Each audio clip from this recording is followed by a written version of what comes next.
Welcome to the third episode of Babylon is Burning, where we talk about contemporary issues related to digital culture. Today in the studio we have Gabriela de la Vega, who will talk about female armpit hair.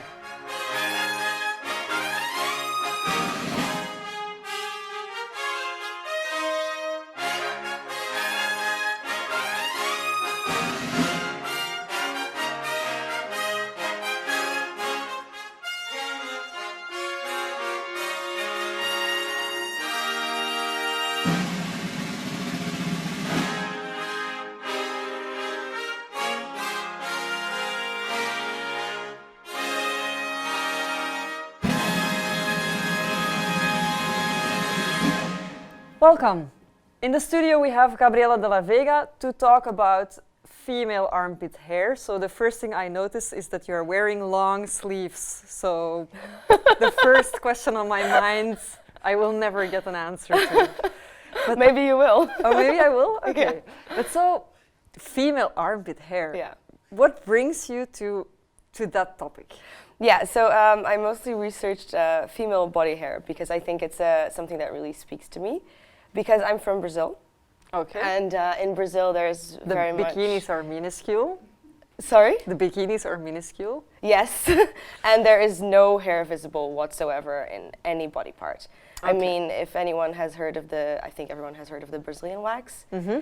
And, well, it came from Brazil and it got popularized all over the world. And so for me growing up, there was never a conversation in which there was never a consideration of not shaving. It was always like, you have hair, you obviously shave it. So at one point I really started questioning that, like, where does that come from? Why is that like that? And how do you, how does this norm build up? And how do you have it? Yeah. Yeah, so you say, how does this norm build up? So you see normative issues in relation to female armpit hair that are not there for men.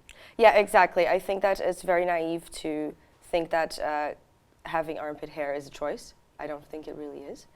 And I think that we can see that, for example, in the video.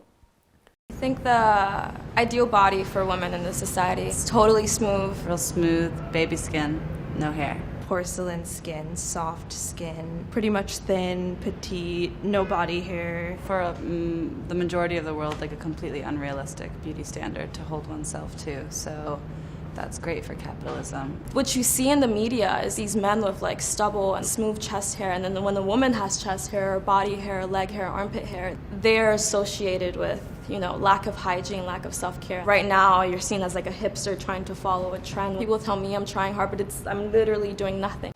Okay, so here we see on the one hand women talking about beauty standards and how being hairless is the beauty standard. And then we see someone who resists the standards. So how do you read this narrative that they are bringing? Yeah, so what you can see very clearly is that when there are women that resist the beauty standards, they suffer several consequences. And there are lots of research that has looked into it. And women that do have visible body hair, they're seen as less attractive to men, less sociable, less employable, less intelligent even. Okay. So it was really interesting for me to look into that and to look into where this came from and how was this norm established. I have no idea if you know, but do you have any figures on how many women shave? Yeah, it's between 80 and 90%. Okay, and this is armpit hair or this is pubic hair? Most areas, yeah. Okay. Mostly armpit and also leg. Okay, wow. And at what age do they start shaving? Yeah. As soon as they have it. So puberty. Okay. Yeah. So I'm very interested in all of the normative issues in relation to female armpit hair. What can you tell me about those? Where do those norms come from? Why do we do this? Because as you said, it's unquestioned, right? Yeah, it started being questioned recently, mostly online, in the past 10 years, I would say. But where the norms came from, so my research I used mostly French philosopher Michel Foucault's theories. And what he says, and he analyzed modernity and how power is established in society. And what we have is that the body is a carrier of the signs, a carrier of signs that, and the body speaks. So when someone looks at you, they really look at your body and they can make several interpretations based on that. So for example, if I was wearing a headscarf here, that would be a completely different interpretation that you would make of me. The fact that I have, for example, curly hair, you can already see that, well, maybe I'm not European. And all of these things that you can take from looking at me and looking at someone and how they present their body.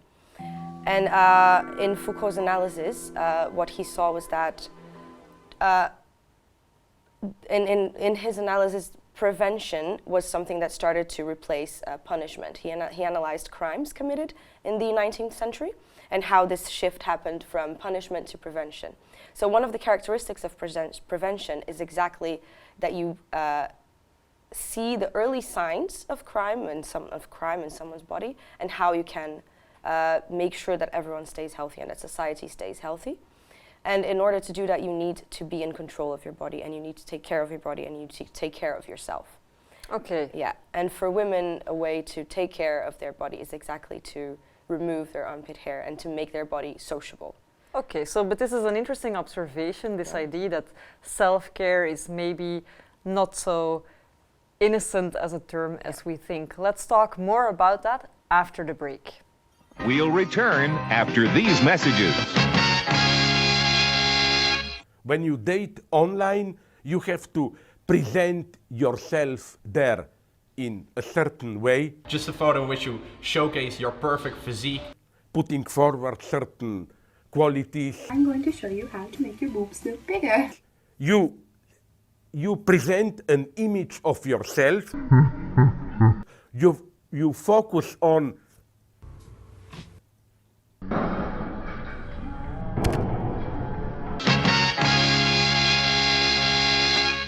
Welcome back to Babylon is Burning, where I'm talking to Gabriela de la Vega about female armpit hair and how this very concept of women taking care of their own bodies actually is not as innocent as we may think, as it may reveal, I guess, power structures. Yeah, also women are really taught to self-surveil a lot in order to have their bodies sociable, because also femininity is something that requires a lot of work, as opposed to masculinity, which doesn't. So in order for women to have a social body and to be considered feminine, they need to change their bodies. So a natural body of a woman is not considered feminine in its natural state. So in order to be feminine, you need to change that. And in order to be attractive to men, you should change that. And that's one of the things that that research on this topic has shown, is that women that don't shave, they're not considered attractive to men, or that society perceives them as not being attractive to men and sees them maybe as being homosexuals. And they don't really understand why they would do that and make themselves less attractive. And how does that become visible in, like, I don't know, the public sphere or public debate? Well, you can see, for instance, I did an experiment on Tinder. So I had a fake profile on Tinder with some pictures of a woman with armpit hair. And I really wanted to see how men would react to that. So for instance, one of the things that we see is this conversation in which he said that I needed to shave because it's cleaner and it looks better. There was also another conversation. Yes, so he said most men shaves, it's a turn off. So that's the sort of thing that I got out of the experiment. But I was actually, I have to say, pleasantly surprised because most people didn't really comment on it. Okay. So there were some that commented on it, but most people didn't. But did you get likes? Yeah, I did. Like 20% of all the people that I swiped right matched with me. Okay, that's not too bad. No, that's not too bad. That's not too bad. But what was more interesting about the Tinder experiment was that after a couple of weeks, my account was blocked. Oh, really? Yeah. By Tinder? By Tinder, because they said that it had been reported too many times, and now it was under review. So they flagged it as inappropriate? Not Tinder, so the users reported it. Yeah. And I looked into the Tinder guidelines to see if I had done anything that was against the guidelines. And it turns out I didn't, because the pictures only showed armpit hair, so there was no showing of nudity or anything of the sort. And I emailed Tinder, and they said, well, your account was reported many times. Okay. So, yeah. So we've seen a lot of discussion over like the nipple incidents on social media and the visibility politics related to that. Yeah. Did you feel at that point in time that these visibility politics also extended to female armpit hair then? Yeah, I think so, because there's really no other reason why they would report my account, so that's probably why.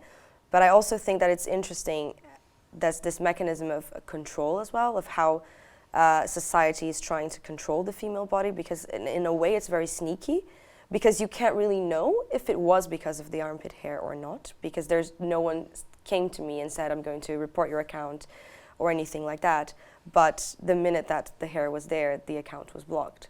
So that for me was and then there's still like really there's no explanation. I really still don't know if that was the case, and I can never know. But and how did Tinder respond to your email? Yeah, did they open the account again? Yeah, after reviewing it for I think a month or so, then they opened the account again. Okay, but they gave no comment. No, I asked them. I told them I was a researcher and that I wanted answers. They didn't say anything. So what was the main conclusion that you drew, apart from the control aspect, what's the main conclusion that you drew from the experiment? Yeah, that all of the associations made with body hair, because that was mostly the purpose of the experiment, was to see what were the associations that were made. And disgusting was very present, as we can see from those conversations. And there was also lots of people that complimented the account, and they'd said, "Oh yeah, you're very free, and you're a feminist, and it's great to see women embracing their body hair." So that was very interesting to see. Okay, so even though not everyone commented negatively, everyone who commented on the armpit hair. Most of the people that started a conversation did talk about the armpit hair, yes. Okay, so you said earlier, and it was also visible here in this comment that this guy gave, most men also shave. You said earlier that it's different for men and for women, but is it still different? Aren't we seeing this increasing self-care movement, let's say, for men also? It is changing, that's true. But there has not been a lot of research on it. I mean, what we know is that most men engage in some sort of manscaping, but we don't know if there's just trimming or if they're shaving, and the bad associations are still not present for men. So a man with or without armpit hair, he's not seen as less sociable or less intelligent or anything of the sort, but it is in a way starting to be seen as a bit more disgusting for men to have armpit hair, but it's still very early on. So this is still transitioning, so we can't really draw any conclusions right now. Okay. We'll talk more about female armpit hair, male armpit hair, other types of hair after the break. We'll return after these messages. iPhone 6S's? I got one. I actually got several, and I broke every single one of them! You mean the troubled loner chat room on the internet? Absolutely.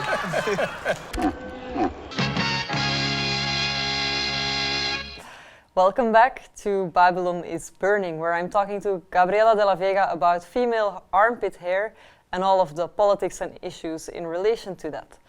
So Gabriela, we were talking about your Tinder experiment, where you used a picture of a woman with armpit hair and saw how people responded. And so many people responded negatively, but you also got many compliments for being so outspoken and feminist. So would you say that this is indicative of a positive trend then with regards to armpit hair? Yeah, so slowly the meanings attached to armpit hair are changing. So it can be seen as a symbol of freedom and a symbol of embracing your natural body. And there's an interesting case that happened. So with model Gigi Hadid in the end of 2017. And there's a little video about it that we can see.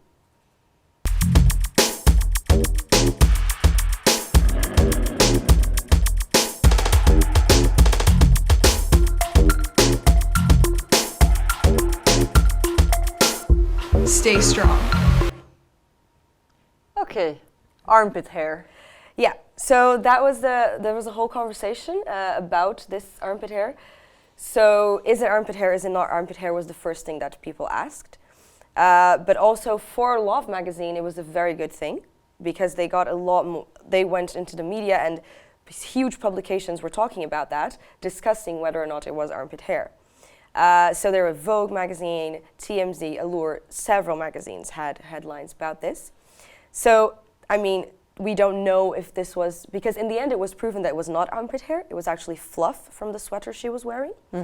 So we don't know if Love magazine did that on purpose. Well, surely they would have photoshopped it out of the... Exactly. Yeah. And what was their purpose doing that? Because in the end, armpit hair is proven to be something that apparently sells, or not even that sells, but that brings a lot of attention because of these positive associations. Because even though she did receive some bad comments and they said, oh, that's disgusting, she should have shaven, but there was also lots of people saying, in some of the headlines saying it's great to see women finally embracing body hair.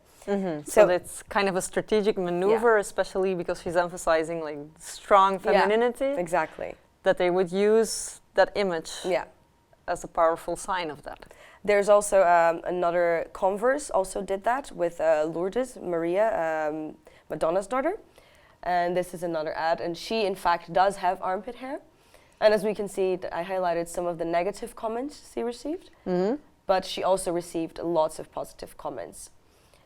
So it's interesting to see how armpit hair can be used as a form of marketing, but also how there are new products now coming up for women that have armpit hair. Hair care products.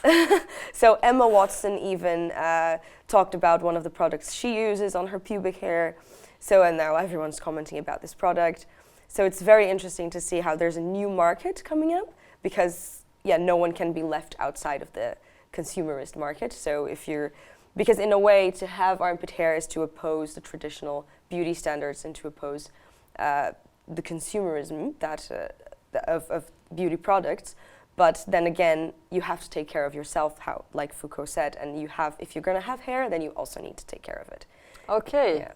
So it's like an inescapable, paradoxical situation that women find themselves in. Exactly. And what was also interesting during the Tinder experiment was that women could also not escape being objectified. So even though as a woman growing body hair, there are so many bad associations to it that you think, okay, in a way, I'm not going to be objectified anymore, or I'm going to escape this logic of being turned into a commodity and my body being turned into a commodity. But in the end, that's not true, because what happened was that several men expressed having an attraction for female body hair and seeing it as a fetish. And there are some conversations that we can see that do show that. Yeah, so this one has a kinky attraction of armpit hair. Please don't take it wrong. It makes him horny. This is fun research. Yeah, it was very fun. Yeah, this one, we like interesting, non-conventional things. It was a couple. So. Okay, interesting. So it's fetishized, but also maybe drawn into like the non-heteronormative sexual experience. Yeah. Then I guess in a sense. And what conclusion can we draw from this? Yeah, the conclusion that we draw is exactly that there's no escape of this norm.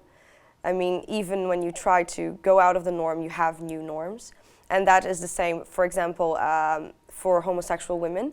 So you would think that they could escape the beauty standards for heterosexual women, but that's actually not true. Like there's research that has shown that if you're a lesbian woman, that you have new rules that you have to adhere to. So it's complicated because there's really no escape. But I still do think that it's very valid that this norm is being questioned and that women are maybe being able to embrace more of a positive body image. And we see that a lot, and I think that's a very positive thing, that women can maybe start to embrace their natural hair and their natural body. And So I have a young daughter. So what advice would you give me as a parent? Yeah. I think to not treat the removal of body hair as a given, to maybe see if whether or not she wants to do that or not. If to give her really a choice, so that she can grow up believing that there she has a choice, first of all, and maybe show her images of women with body hair, so that she can see that they exist, and that it is a thing and it is okay to have it. Because I actually had an interesting conversation with a friend, and he said that up until he was an adult, he didn't know that women even grew body hair. For him, they just didn't have it. They were born without it because he had never seen it. Okay, Yeah. so the main conclusion is that women, when we remove our hair, we need to really make that known to the men in our environment, right? So they know how painful it is, Yes. how hard of a process it is, yeah. Very good advice. Thanks for this, Gabriela. Yeah. And to all of you, I hope you enjoyed this show and that you will also be there for our next episode. Thank you.